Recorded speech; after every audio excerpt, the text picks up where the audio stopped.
Sio, Toichu, Todo Kunachali Dandakhanagiski, Talagi. Hello and how are you?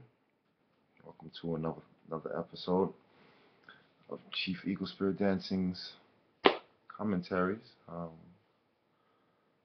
I am humbled and warmed by your presence and listening to what I have to say and representation of the organization that I'm a part of, the Cherokee Blackfeet Cultural Circle, which I make no qualms about. I love each and every member of my organization um, and my chief. Um, Today's topic is a very interesting one, to say the least. Something I've been wanting to do for quite some time. Information that I come into, I'd say almost 2 years, about 2 years now, um, that has fortified my soul mentally, spiritually to a degree that's just beyond anything I've ever experienced. It's almost like I was born again. There is such a thing, you know. And when I say that, meaning that it's a spiritual birth, you know, because knowledge, like I learned from a brother that I was researching when I was younger. The brother's name is Master Fard Muhammad. He's a Muslim scholar, teacher, and I had read some of his teachings, and what I learned from him.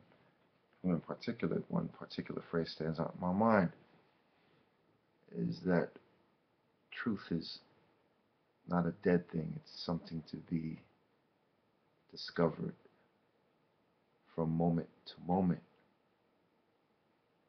you know, and with that, I kind of applied that to my own life in search of truth and my background because when I was 11 years old, I found out I was adopted, so I felt like I had been lied to, so I was searching for truth at an early age. So when I came across that passage in the book that I had read it, the phrase out of it personally affected me. And from that, I learned to love history. So much so, so much so that I took it upon myself to research and study as much as I could get my hands on. And particularly with this subject matter, which is, say, you know, that it's interesting. It drew my attention because a couple of years ago, again, I had an interesting, you know, incident. I don't say it's an incident of a visitation, if you will. And it was serious. It was very serious because I was coming home from picking up my fiance and my daughter, and this was at my old address where I used to live. And I noticed a bright light in the sky. Like, wow, you know, what's this? And, you know, upon observing this huge light, um, it was very bright. It was iconic, to say the least. It shone brighter than any other star. What was interesting about it is that when I went in the house and I came back out an hour later, uh, to put the garbage out, if you will, I noticed that it had moved. You know, it's a about 80 degrees from right to left. And it was the same star because you kind of have a visualization in your head after you see something, like that, and you say, wait a minute, it's not a comet, it's not a meteor, because those objects, are fueled by the force of their projection, and they only go in basically one direction. They don't zigzag across the sky. So, I looked and I said, that's strange. I have the footage in one of my cameras. I actually recorded it because when I saw that, I went back and spoke to my fiance and I said, baby, remember that light that we saw outside? I said, yeah. I said, it moved. It's not in the same spot. She looked at me, you know. She came out a few minutes later and she saw it. I was like, okay. Then I went back in the house, preparing for bed or whatever. And my curiosity just stuck with me on the light. I just had to go back out and take another look. And sure enough, I went back out and it moved again. I think another hour or two later, moved another maybe 100 degrees um, back, to the right. I said, okay, now something is going on here. This is not normal, right? So anyway, I had always been curious about the stars, 'cause since I can remember. I remember when I was about 17, 18 years old, I came across a book a neighbor of mine had given, my mother. And my mother, she really didn't read all of that much, so it was a big book. It had Egyptian hieroglyphic writings on the front. It was an interesting book. I still have it, as a matter of fact. And I remember scrolling through the book, and I remember seeing a picture of the king now. I know his name is Hanapakal, the Mayan king. That was he born? Actually, I have the information. I have the information right here. Yeah, Hanapakal was born some seven. Yeah, here it goes. I'm sorry. Hanapakal uh, was born March 26, 603 AD. He was the child of Khan Malum. And when I looked on his sarcophagus, if you will, and this is where it gets interesting. I have a picture of this now. When I was, how old at the time? 17 years old, 18 years old, almost. When I looked at it, I really didn't know what I was looking at. And I saw the picture of him, and at that particular time, it struck me, the hieroglyphs and how beautiful it was. But again, never had a clue. I had no idea that it would play a more significant role in my mental um, maturity and enlightenment many years later. And I just want to show you a picture of Hanapakal.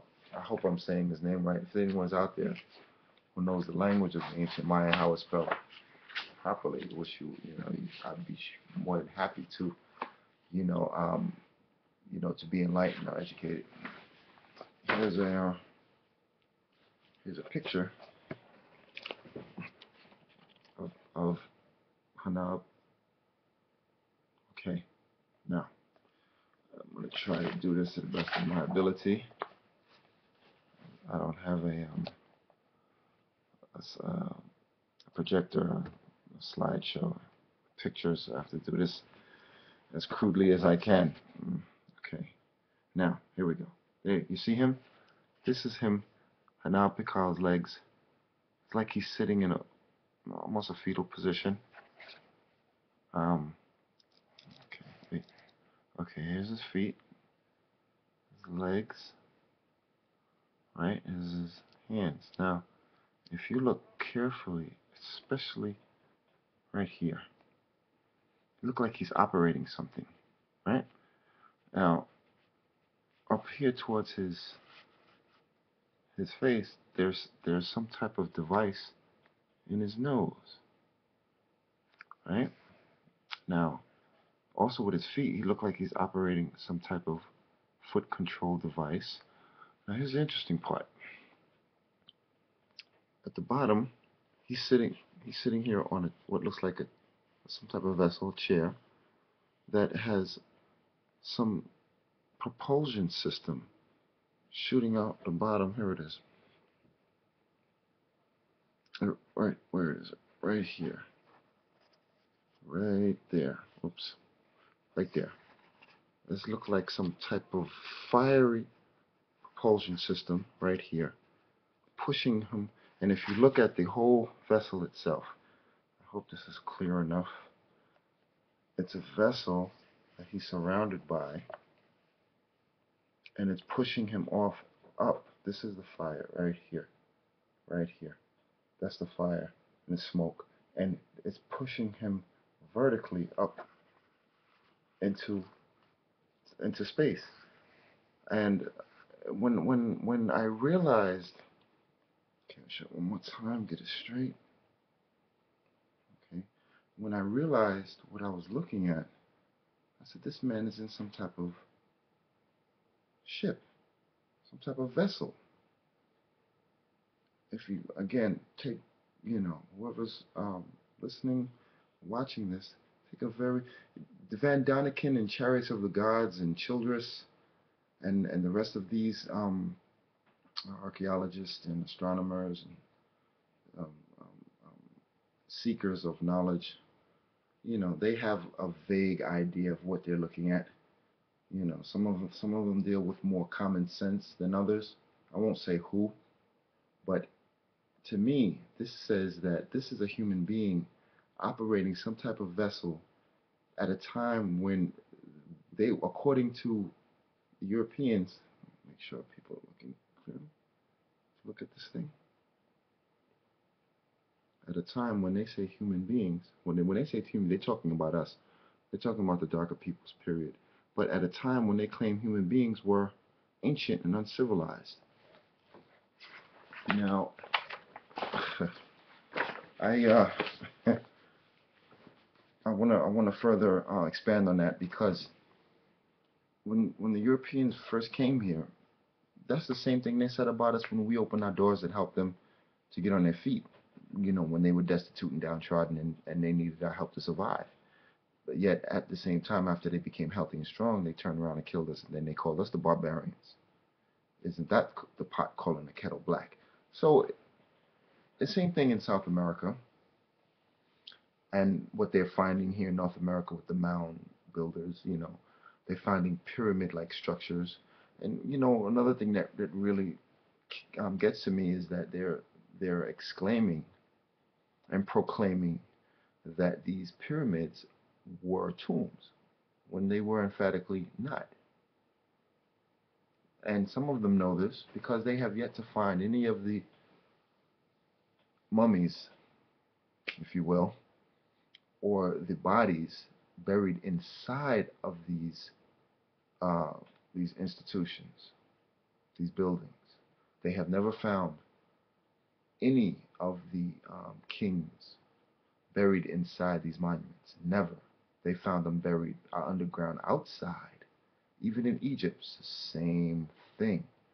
So I want you to stay with me on this, because this took me many years to come to the conclusion that I have come to, an understanding, and what I see now, and what I have been what I've been given, which is my eyes are basically open. Um, so again, when these discoveries were being taken place by the European, you know, the words that were uttered from their mouths was disbelief, shock. What? Who built this? Must have been aliens. It couldn't have been human beings, or it couldn't have been the darker human beings. See, when there's a white face put upon it, then they can say, oh yeah, well maybe it was some European, was responsible for building this, or some Celtic, or some Viking. They are quick to label any European to a technologically advanced city that they find, or if they can't find a white face, they'll say it's alien. I say to myself, when are people going to wake up and realize that they are being squelched? Their history, their cultural identities are being blocked. They don't want to admit, and they don't want to say there's a possibility that the indigenous peoples built these institutions. Then the argument will be, well, if they did, how come they're not building them anymore? I, I, they say, how come I mean, when the barbarians came, that's where the Great Wall of China was built, because they knew about the European barbarians. Look at the Great Wall of China, a marvel of epic proportions. It can be seen from space, it's so big. And yet, we know that the Asians built it. The Chinese quick to say that they built this wonderful, wall. And they're finding pyramids in China as well, but that's another story. Um, Getting back to South America and North America, particularly, they have found again cities in the Delta with pyramid-like structures. And then I listened to one program, the History Channel. They'll say the mound builders, which were tombs, or they'll say the mound builders and they disappeared. Where did they go? You know, I have to remind people. They came in with their brutality, and then they came in with their smallpox and diseases and killed off a lot of people. And the ones who could escape, they escaped, never to be heard or seen from. I mean, why would you? You think about this. Just carefully think about this. If the European had gotten a hold of, at that time, 1600s, 1700s, of master scientists and technologically advanced people, you think that they would have left them alive? They would have gotten the information from them and killed them. Why? History proves this. Napoleon, when Napoleon came back from a battle against the Carthaginians, who were black people, and he lost, he got his behind kicked. This is in the 17th, almost in the 18th century. I was going to say about 1789 and 1798, somewhere in between those two. And he lost, got his behind whipped. And when he came across the pyramids and he came across the Sphinx, he saw a quote, so-called African nose on the Sphinx. It was a broad nose, thick nose. I would go so far as to say the nose was thick. I'll show you another illustration here. Um, just to give you an idea. I know, most of the people listening, they know what I'm referring to. It's just that I want people to really, get a grasp of what it is that I'm I'm trying to impart to my listening audience, because this is some serious stuff. This is some serious and good information to help and heal some of our people. Yeah, here we go. And this is from South America. Interestingly enough, I know most of you have seen this picture before. That's one of the heads that they found in Mexico. Now look at his nose. Whether he was high yellow complexion or he was dark skinned, doesn't matter. Um, According to today's standards, according to the Europeans' um, idea of phenotypes, this would be labeled an African face. That's by his own words. By his own words. I'm not talking about what we would say. I'm going by what and how they have labeled phenotypes and their physical facial characteristics.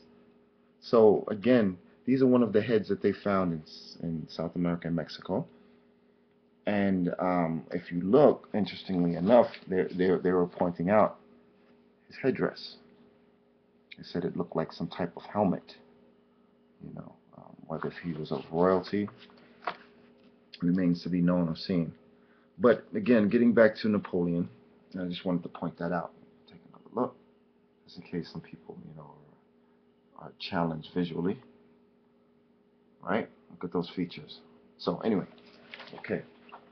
Uh, Getting back on point, when Napoleon saw that, he blasted 21 shots from his cannon to shoot off the nose on the Sphinx. And that's how the nose was removed. People will say, oh yeah, well, the archaeologists have said that the nose was, it wore off.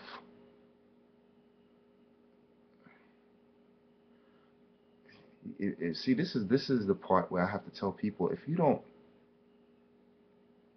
not spoon fed by someone else who has been a liar for 500 years, you have a chance to see a little clearly. But if you're being spoon fed from someone else who indoctrinated you and miseducated you, well, I would expect you to be a fool and believe what the children of their children are teaching you, because they don't want you to know the truth. You go throughout Egypt and you'll see more statues of noses chopped off. And what they did is that there were two types of people that were in Egypt. So what does this have to do with South America? Oh, well, I'm getting there. Um, there were people who had straight noses in Egypt, so-called Egypt, and there were people who had broad noses. They were black and brown people, nonetheless. They just had different facial characteristics. Only difference between them was how they lived as a people. And when I say that, I don't mean that they were a despicable or malicious people. To say one group was and then the other wasn't. No, that's not what I mean. I'm talking about maybe personalities, how we differentiate between each other today. Some person might be humorous, another person might not be as outgoing or as humorous or as humble. So this is what Napoleon came across, and they managed to chop off the noses as many as they could. They didn't get all of them. I know because I've seen the pictures. I've seen the pictures. My aunt has traveled to Egypt. She's traveled with Dr. Ben. He was a black Egyptologist. So the relevancy here, where I'm going with this with the UFOs, is when these people find something that does not fit in their version of what history should be. Because according to them, mankind started 6,000 years ago. Um, Forensic science says otherwise. Forensic science says tens of thousands, hundreds of thousands maybe. they're reaching in the dark. They really don't know. The Earth is um, millions of years old, and that's my guesstimation. Man and mankind. What's the difference? You have one kind of man, and you have the original man. Who's the original man? Hmm. I'm trying to spark brain cells here, so bear with me. Now, the point that I was making with regards to the European, wherever he went, he found darker peoples. And then when he found any hint of an advanced culture, he became upset, outraged. You know. But how can an intellectual get upset? Thomas Jefferson was a president once, and they found that he had got into it with one of his slaves and beat him half to death. Uh, yeah. Oh, yeah. Yeah. Being human doesn't mean that you just walk upright on two legs. You got some people who are worse than an animal on four legs. At least the animal knows its nature and it acts accordingly to its nature. People, different ball game. So again, when they find that there's something there that predates their own time period, you try go speak to a scholar, a white scholar, and tell him that his time is only but goes back so far. You say, what's the importance of that? Well, it's not really that important. The fact is that when you look at most of the archaeologists that are excavating and digging up all over the earth right now, just about most of them, I would go so far as to say 90+% of them are European. Why is it that he's so curious and digging up everywhere he goes? What is it about him? I was taught something very profound by a minister. He said, a baby, when it's born, the baby is about in the house, going from room to room, exploring everything. Coincidentally, my son, he's 18 months, he's terrorizing the whole house. But a child who's just come into the world is curious about everything around him. And he ascribed this to Europeans. Now, you say, oh, well, that's racist. Oh, please, please. Compared to what we have gone through and suffered as a people, dare you scream racism. The truth hurts. Some people can't take it. Our people have suffered racism, brutality, unimaginable crimes have been committed against us. And then you want to say that we're being racist by saying you weren't here first? It's just a fact. Wherever he's gone all over the planet, he's finding evidence of this. The darker peoples here first. How do you know darker peoples? The Egyptians. Look at the walls. That's all you see is black and brown and yellow faces. Excuse me. They have some lighter colored Egyptians that were on the walls. You go to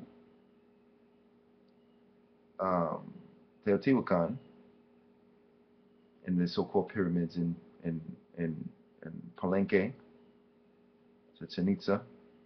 What do you see? You see dark skin and brown skin and light skin indigenous peoples on the walls. And people want to come out and say, well, it couldn't have possibly been the peoples on the walls who built these great monuments. What makes you so sure? Why should I believe you? Mm.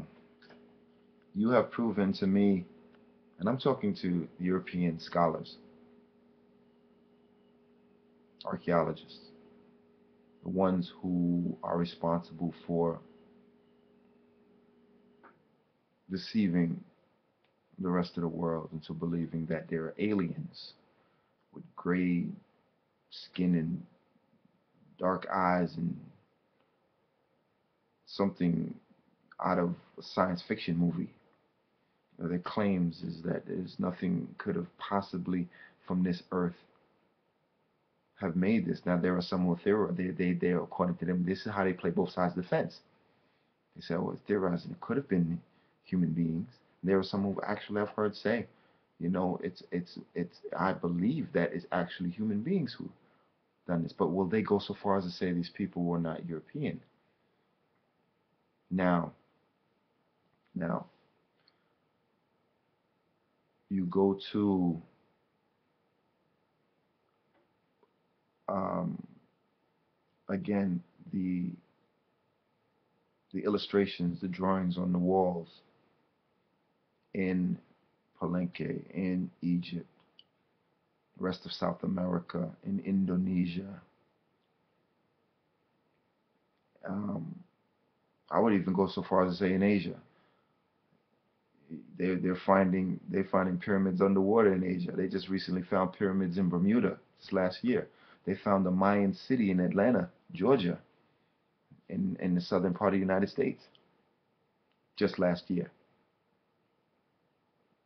But again, on the walls, the illustrations, they show nothing but human beings of a darker color. That's just a fact. That's what's there. But yet, human beings couldn't have done this. But they'll be quick to say, if it was a European, like I've heard some people on my page say that the Norse peoples or some other European nation built the pyramids in Egypt. That is funny to me because from what I know, when I researched, uh, and I'm not laughing when I say that's funny. I don't want to um, try to make anyone, menial or like they're less than. It's not my job. My job is to educate. Um, the pyramids are much older than what they say. Um, the the technology that's being unearthed, batteries that they found, and I found this out in the 1990s, 1990, what was it, 1991 or 1990? I found out that they had unearthed batteries inside of Egypt.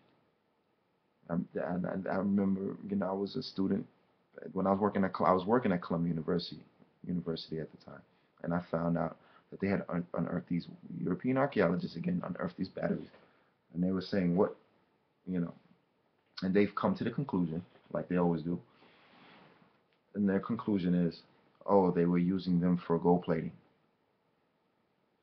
but yet we get masons who were going there and they found a sarcophagus. They said it was dug out so pristine and perfect. They said that whoever dug this sarcophagus out from this limestone rock, they had to have some type of um, machine, some type of hydraulic machine. They're powered by some type of energy. They said there's no way this could have been done by hand. And there were hundreds of these things all over the place. So my point here is, and I'm gonna this is going to be a pretty long, drawn out um, topic that I'm discussing because of my research and knowledge and understanding of what it is that so many people are mystified about and what they don't know. So all these things they found, with the batteries. They found light bulb inside of the pyramids in Egypt. They were in one of the hallways because it's there are no windows if you notice in around the pyramids. No windows. So how did they get light? When they went inside, they found rows and rows of columns, hallways that were littered with hieroglyphs, beautiful hieroglyphs on the walls, but yet as dark as soot. Excuse me, as dark as soot. And when they went in there with their lights, they found no residue from any burning candles. So no residue. So how did they see to articulate these things on the walls? How did they see? They found a rendition drawing of an Egyptian holding what looked like a giant light bulb. Hmm. You know, Benjamin Franklin didn't discover electricity. That's what they teach us. This has a lot to do with. There's a book that I read. It's called The Psychopathic Racial Personality by Bobby E. Wright. I'll say it one more time. The Psychopathic Racial Personality by Bobby E. Wright. And it talks about the drum major. I got to be first. I was here first. I got to be first. And the psychosis that follows that is if I find out that I wasn't here first, then I'm going to kill everything in front of me. Serious stuff. And this is the dilemma that we're facing because what was in the dark will come to light. What goes around comes around. Those that were first will be last, and those that are last will be first. So here we have a European who's just gotten here recently, and now he's digging up all over Earth to find out that he's not the first. Now some of them don't know. Some of the more of the elitists, they know. What does this mean for the rest of the world? That's another discussion. I'm not going to go there. But in order for them to rule, they have to control the history. One who controls the media and the history controls the world. He has everybody believing that you were the progenitor and the author of civilization and technology as we know it. How dare anyone say that you came before me? You know, and this is the case, and this is why the information is being squelched as it is. But you can't hold back the light, but for so long. So now here we are today, faced with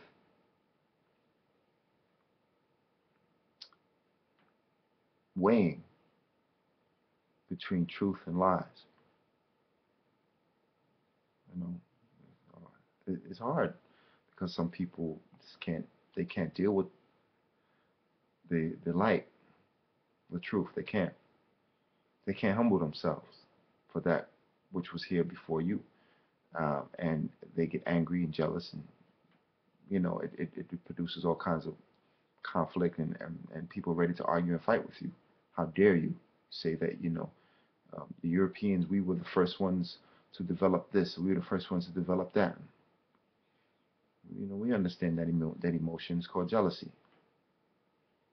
Right. So, and again, people are probably going to say, "Oh, how do you know this? How prove it?" Well, make sure you pay close attention because as I go along, I will, beyond a shadow of a doubt. Now, UFO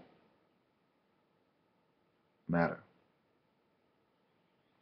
the phenomena, as I said, they call it phenomena because they can't explain it.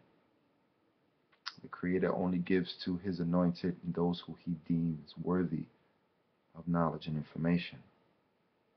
There is, I'm going to touch on this briefly. There sits between the left and the right hemispheres in the brain. It's called the pineal gland. It looks like a little antenna, but so big. It's about this big from here to here. and directly in the center of the brain, but between the left and the right hemispheres. Most modern doctors today don't know what it is, what it represents. If you look around the United States, on churches, they have the symbol of the pineal gland on top of some of the Catholic churches and some of the other um, religious institutions in this country, Christianity, etc. Why is it there? What does it represent? Hmm. Uh, Spirituality is connected to a higher self. Um, we only use 5 to 10% of our mental capabilities. Where's the rest? Well, your mind and your brain are two different entities. The brain is physical, the mind is infinite. It has no beginning and no ending. Just like gas, ether. It's in the atmosphere. It's infinite. It's eternal. Only time your brain is inactive or your mind is inactive is when you're dead.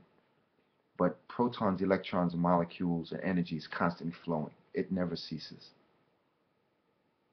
Such is the mind. It's like a gas. That's why you can capture images and pictures in your mind to reflect and record memories. Not to mention through your DNA, you have glimpses of your past. And so, what does this have to do with the UFOs? All right, relax. When I had that visitation in my house, I proceeded to start to research more. And what I found in South America, from the pyramids in Egypt, I found that the pyramids were built right in the center of the earth. I said, wow, that's some heavy math. And it's linked to the Alpha Draconis, the Pleiades system, and the North Pole. And that the pyramids in Palenque, I'll give you, I have another illustration to show you if you've never seen it. I'm quite sure there are those of you who have. This is a drawing of it.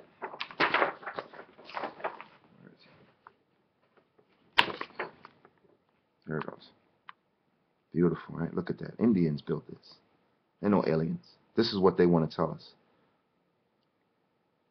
Highly advanced people. And they were not white. They were not European. Okay? You see that? That's Palenque. Beautiful, beautiful, beautiful cities. So,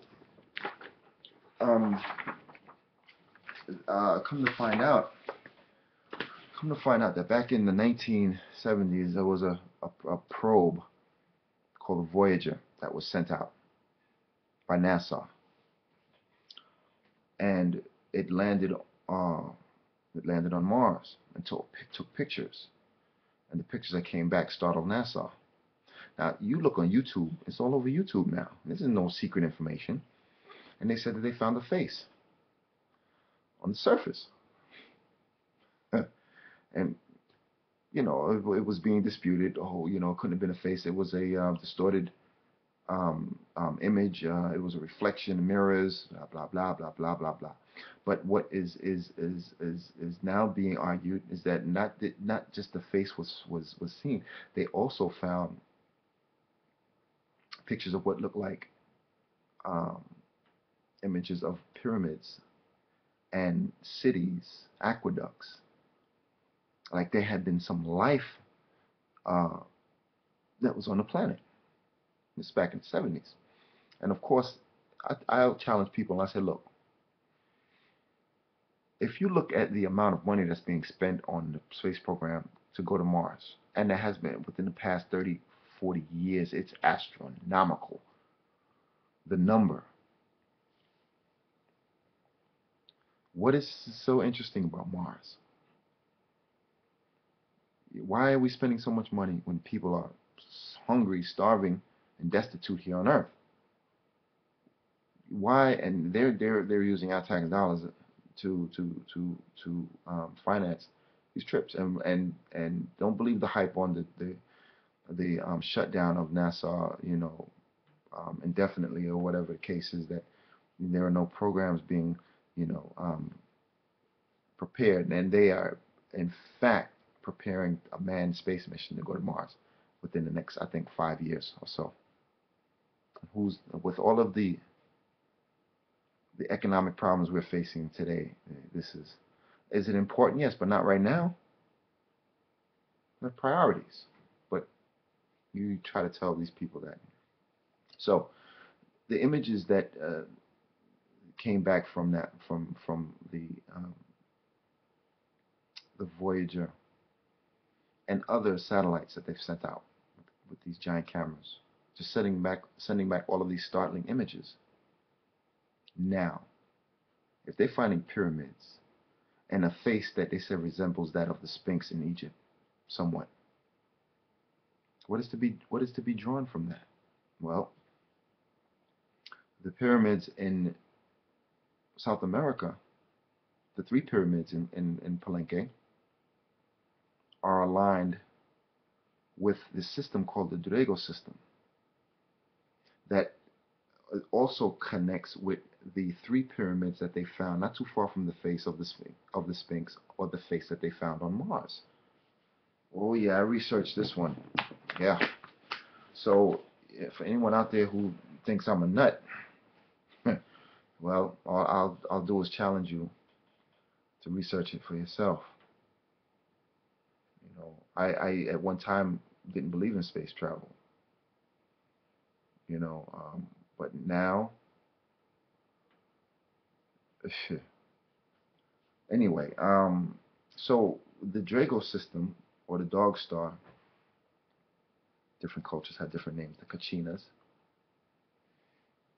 um, who are supposed to be a star people, who the indigenous peoples for various Western or Midwestern tribes have claimed had visitations hundreds of years ago from these star people. And if you go to like Arizona, Nevada, and places like that, on the stone pueblos, they'll find images of these what look like people in spacesuits. So when they built these pyramids in Palenque, it's aligned with this system going down to Mars in a triangle, and it comes back to Earth in a triangle.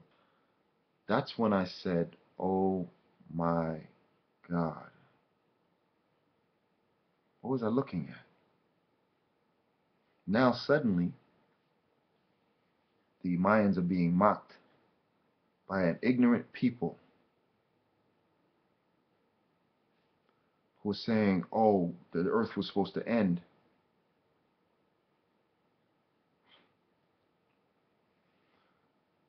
I have this to say to them, that it's better to light a candle than to curse the dark. That's an old proverb.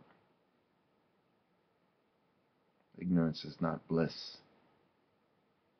All of the hurricanes and tornadoes and earthquakes that's been going on, countries have been almost destroyed, and they're mocking the Mayan calendar. And intelligent people, and we haven't seen the end yet. People always think the end is the earth. The earth is going to be here. There's some people just going to be knocked off like fleas. And when I say that, I'm talking about a destructive people who have no respect for the earth, nor the air we breathe, nor the water we drink, nor the food that we eat. And those people will definitely have their day in court. And I'm not talking about man's court. I'm talking about God's court. His ultimate judgment. And he's playing it out through the weather. So go there and mock God's creation. Go there and mock God if you want to. Go there and mock a people who, in their time, were a great people. They're still there. The Mayans, the Olmecs, they're still there. They retain their language. They've lost a lot of the knowledge. of how to build because of the destruction, the death that has taken place as the invaders have come to destroy and steal, pillage, and rape and murder. So again, with the upsurgence or the uptick in sightings of UFOs all over the earth now. You've been seeing it coming out of Brazil, Mexico, especially Mexico. That's not by an accident. Um, in the United States, Canada, Germany, Russia, Africa, Asia. They're seeing these things all over the place. So what are they? Oh God, they're aliens. Let's get ready. Everybody get your guns. Fools. I'll say this. Who's ever listening to this video, I know what they are. And I say this with the utmost assuredness. That the people who think that these are some Hollywood green-skinned, scaly, bug-eyed, tarantula-looking, praying mantis, body-shaped, backwards buzzard insects, you have another thing coming. Because these are nothing but the gods themselves who have a technology that is so massive that our minds cannot comprehend. You say, well, how do you know this? Well, the ancient Sumerians, they found, through carbon dating, they found people, little statues, little statuesques that they found. People in what looked like spacesuits, and the carbon dating was 1,000,000 years old. But these were human beings encapsulated in um, um, astronaut-looking uh, spacesuits. Now, and they not only found this in the ancient Sumerians, they found this in South America, they found this in Asia. So, the truth is right there in front of you. Just take the time to study. You know, people thinking that God is a spirit. Yeah, he dwells within the human being. Human being is a name that's been ascribed to those who are minimal in their thinking. A God, which is a Greek word, it's actually an acronym. It means Gumar, Oz, and Dumar, wisdom, strength, and beauty. When the Greeks trudged across the hot Arabian desert, Aristotle, Socrates, they went into a city by the Ethiopians and they saw these dark-skinned people. And when they walked into the cities, that was the words that was uttered from their mouths. Gumar, Oz, and Dumar. Wisdom, strength, and beauty. And that's thus the word God came to form a few thousand years later after Alexander in vain tried to take Ethiopia. He didn't get it. He got its sister, which was called Kemet, later renamed Egypt. Egypt is not the original name of that area. It was called Kemet. So my story here and what I'm imparting to the people is that knowledge is not something that's just bottled up. Um, it's there for you to seize it, research it, put down your petty jealousies and envy, because those are the scourges of man. It's 5 o'clock. Just to name a few. And once you do that and accept the truth for what it is, the darker peoples are the original peoples of the earth. yes, we were the masters of civilization and creation and technology. A lot of people gonna have trouble acknowledging that. It's all right. You know, in the book of Genesis, when God sent the angels to go get Lot, he told the angels to find out if there were any good people in the city. The angels went down there and find no good people. He said, well, you know what? Go get my brother out there. Go get Lot. Bring him out and his family. So I'm going to destroy the city. I'm going to kill everybody. And people got problems with that. Why would God do that?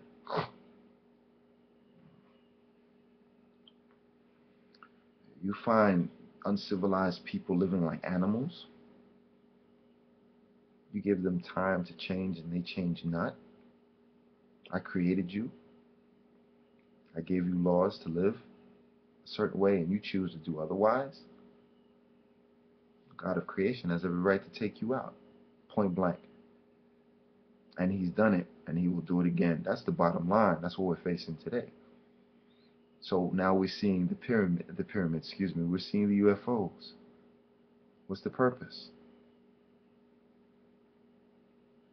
God's saying, I see you. I know what you're doing. Our time is running out. So, um, this subject, probably going to draw a lot of criticism on this one. I don't care. Personally, I'm not here to tiptoe. I'm here to tell the truth. I'm 45 years old. I've studied. I think I've earned the right um, to be respected. If people have disagreements with what I'm saying, disagree with me in an intelligent way, not an arrogant and disrespectful manner. And on that note, I hope that this has been enlightening.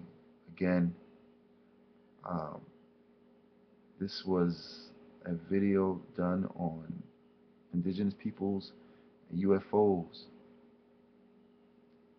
and their meaning um, to the world. Um, and I can only express, you know, my humble attitude in thanking you for listening and that you've taken from this a better understanding of what it is that we are experiencing. Some of us who have seen these things firsthand. I've talked to many of my friends. When I speak to them, they tell me, you know what? I've seen one. I didn't know what it was, but I've seen it. You know, I've been there. But I took that one step that Jesus spoke of. I took that step. God said, you take one step towards me, I'll take two steps towards you. You know, it might sound like a Christian to some people, but it has nothing to do with Christianity. It has everything to do with reality and a better sense of understanding about the human condition and why we are in such a state and what can we do. Some of us don't believe that there's a God. That depends on what you know and understand what God is. We have been misled as in thinking that God is something that can't be touched, that can't be held, can't be spoken to or dialogued with. If God said, I made you in my image, well, what image is that? Is it the earthly one or the spiritual one? There are two images, the physical and the spiritual. The spiritual is the image of justice. People say God is love. Oh, get off that. If you have a system and a society that deals with equality and justice, well, then you'll have the love.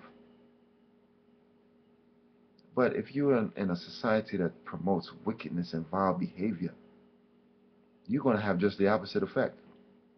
And then ultimately destruction. And it doesn't take God to do that. You'll destroy yourselves.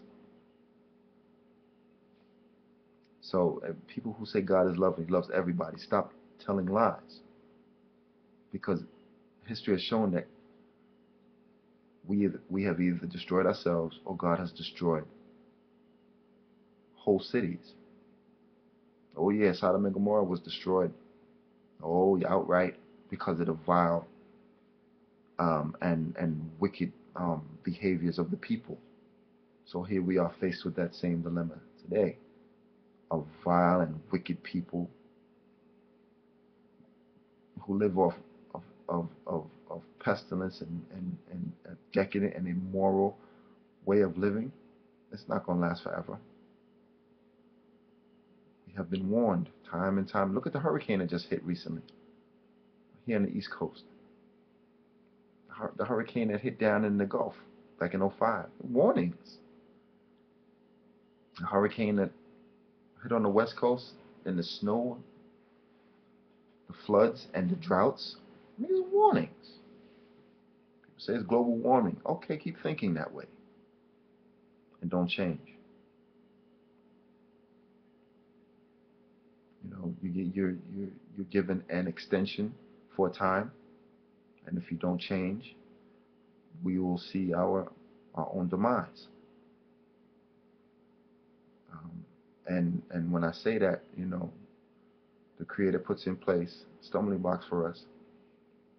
Hopefully, we'll see our error and we'll straighten up. What I'm saying is being taught, not just from my lips. It's being taught by many spiritually minded individuals all around the earth. I see it on YouTube. I see other elders teaching, and I said, it warms my heart to see this. There are many who are enlightened. But again, I thank you. I say Wado. And I am sure that I will be seeing you again very soon, my beloved, my brothers and my sisters. I say, Donada Gohoni Nigido, which means until we meet again, we never say goodbye, and peace and blessings, and one love.